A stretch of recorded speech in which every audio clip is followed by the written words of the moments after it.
நாகர்கோவில் அருகே டெய்லர் கடை உரிமையாளர் கொலை செய்யப்பட்ட சம்பவத்தில் கொலையாளியை 6 மணி நேரத்தில் கைது செய்திருக்கிறார்கள் போலீசார். விவரங்களை செய்தியாளர் பிரசாத் வழங்கிட கேட்கிறோம். பிரசாத், வணக்கம். எப்படி 6 மணி நேரத்தில் கொலையாளி பிடிபட்டார்?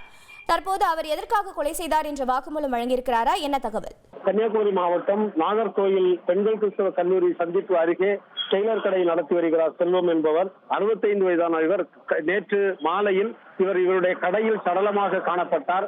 தலை, காது உள்ளிட்ட பல்வேறு பகுதிகளில் கத்திரிக்கோளால் குத்தப்பட்டு பிணமாக காணப்பட்ட நிலையில் யார் கொலை செய்தார்கள் என்பது தெரியாமல் போலீசார் தீவிர விசாரணை மேற்கொண்டார்கள்.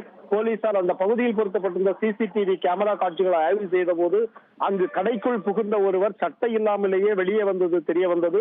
உடனடியாக அந்த நபர் யார் என தீவிரமாக தேடி வந்த நிலையில் அவர் தற்போது கைது செய்யப்பட்டிருக்கின்றார். அந்த நபர் தூத்துக்குடி மாவட்டம் செய்வந்தநல்லூர் பகுதியைச் சேர்ந்த சந்திரமணி என்பதும் அவர் அந்த பகுதியில் உள்ள பிரபல ஹோட்டல் ஒன்று சமையலராக பணிபுரிந்து வந்தது தெரிய வந்தது.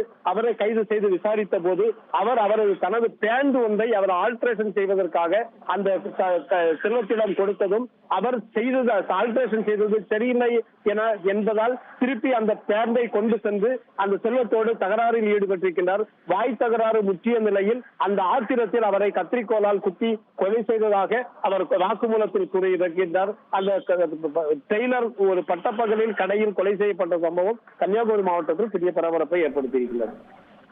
துணியை ஒழுங்காக தைக்காததால் ஆத்திரத்தில் கொலை நடந்திருப்பதாக தற்போது தகவல் கிடைத்திருக்கிறது. விவரங்களுக்கு நன்றி பிரசாத். உங்கள் தந்திவன் தொலைக்காட்சியில் CID சகுந்தலா வெள்ளிதோறும் இரவு 8 மணிக்கு காண தவறாதீர்கள். தந்தி டிவியை உங்கள் கேபிள் டிவி ஆபரேட்டரிடம் இலவசமாக கேட்டு பெறுங்கள்.